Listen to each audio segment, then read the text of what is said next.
Jangan lupa like, komen, dan subscribe channel YouTube TVRI Bengkulu, serta nyalakan lonceng notifikasinya.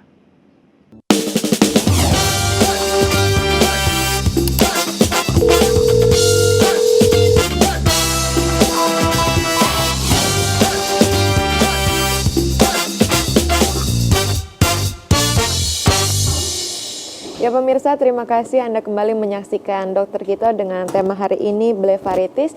Sebelum kita lanjutkan ke pemaparan materi, saya ingatkan kembali kepada pemirsa di rumah yang ingin berkonsultasi secara langsung bisa kontak WhatsApp di 0811 101 3210. Sekali lagi 0811 101 3210 agar bisa dijawab dengan narasumber yang telah hadir pada hari ini. Baik, kita lanjut ke materi Dokter Junia. Karena tadi ada make up dan ini tidak bisa terlepaskan dari kegiatan sehari-hari ya. Apalagi yang ciwi-ciwi. Boleh kita lanjutkan? Oke, ini sering terjadi ya sekarang ya. Betul kalau dilihat sekali. misalnya nih mahasiswi, remaja habis hangout, mager, capek langsung tidur, besoknya matanya bengkak. Itu karena pembersihan make up di area matanya kurang bersih sehingga muncul iritasi atau masuk bakteri, nanti bisa jadi faktor resiko blefaritis ini. Kemudian menjalani kemoterapi atau terapi radiasi untuk kanker, tapi ini jarang ya. Bisa juga karena dia bisa bikin matanya kering begitu. Setelah itu mengalami perubahan hormon, misalnya karena menopause, tapi ini tidak terlalu signifikan. Yang paling sering itu pastilah karena kebiasaan sehari-hari yang tidak betul. Oke, kita bahas angka kejadiannya nih, seberapa sering sih gitu. Sebelum masuk ke sini, yang jadi pertanyaan, sama nggak bintitan ya sama blefaritis ini? Ternyata berbeda. Bintitan itu kan cenderung ada benjolannya, bengkak, itu beda pembahasannya.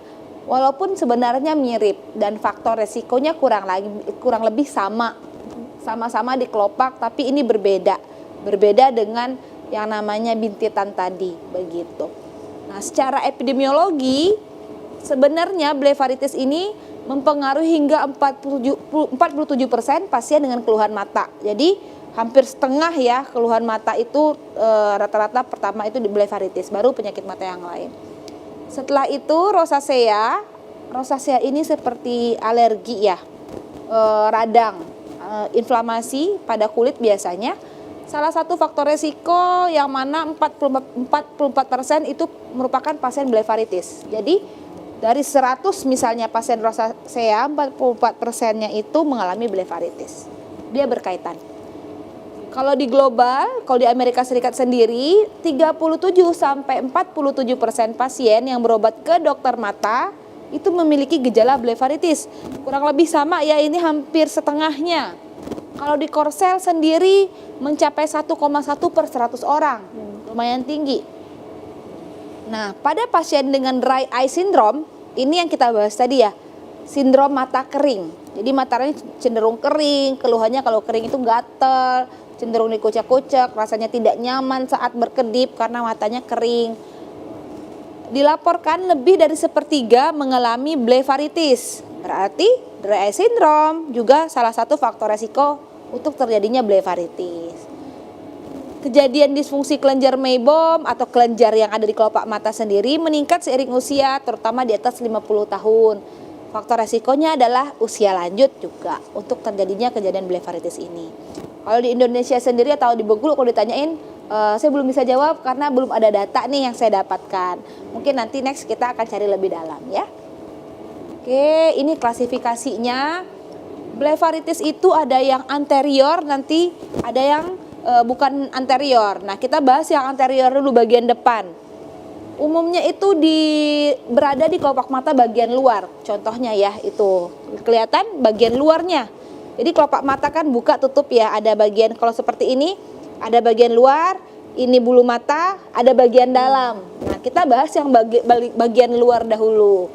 Biasanya bagian luar ini disebabkan oleh infeksi bakteri Staphylococcus, berarti karena bakteri.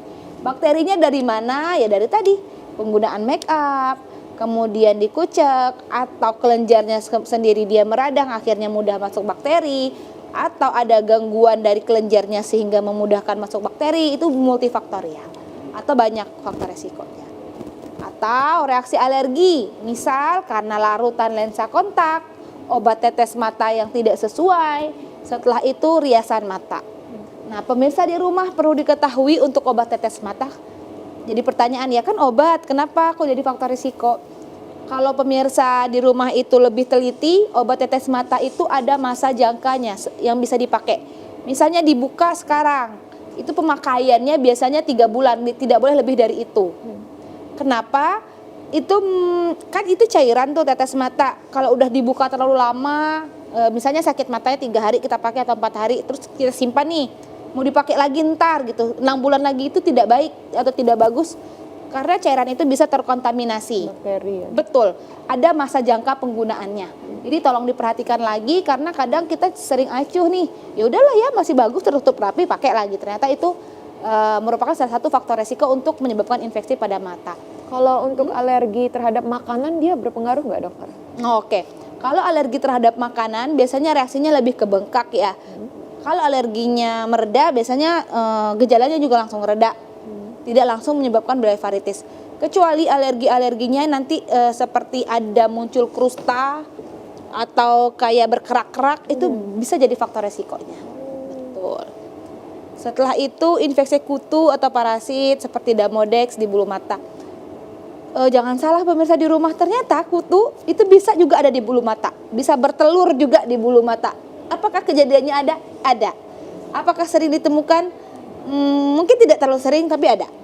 Begitu. Infeksi itu juga bisa menyebabkan kelenjar mebom tadi terinfeksi atau masuk bakteri, akhirnya terjadilah blefaritis ini. Nah, pemirsa bisa lihat ya, ini bukan kayak bintitan yang memang dia merah radang aja di sekitar kelopak matanya, bagian luar maupun bagian dalam. Tidak ada benjolan. Kalau yang ini yang di atas bentukannya ada ulceratif, berarti ada sampai ada perlukaan. Kayak lecet tuh, ke di atasnya kayak ada luka Karena tuh. terus dikucek ya dokternya mungkin ya. Bisa jadi karena dikucek atau dia radang kemudian dia menjadi perlukaan. Itu sama kayak kelenjar terinfeksi ya, kayak jerawat gitu pecah. Akhirnya jadi kayak gitu bisa. Oke, selanjutnya tipe yang kedua nih, blefaritis posterior. Artinya bagian dalamnya tadi. Kalau kelopak mata tadi kita udah bahas yang luar, kita bahas yang dalam. Nah, ini kelenjarnya ini kelihatan kayak bintik-bintik ya, kayak milia kalau di wajah itu kayak komedo gitu. Nah, ini terinfeksi, kemudian dia tersumbat, akhirnya jadi gini. Oke, dan gatel. Biasanya ini berapa lama sih dokter terjadinya? Apakah ada perbedaan dari luar? Apakah di dalam ada jangka waktu yang beda seperti itu? Oh, Akan kita bahas setelah jeda pariwara berikut ini pemirsa. Jangan kemana-mana, tetap saksikan dokter kita.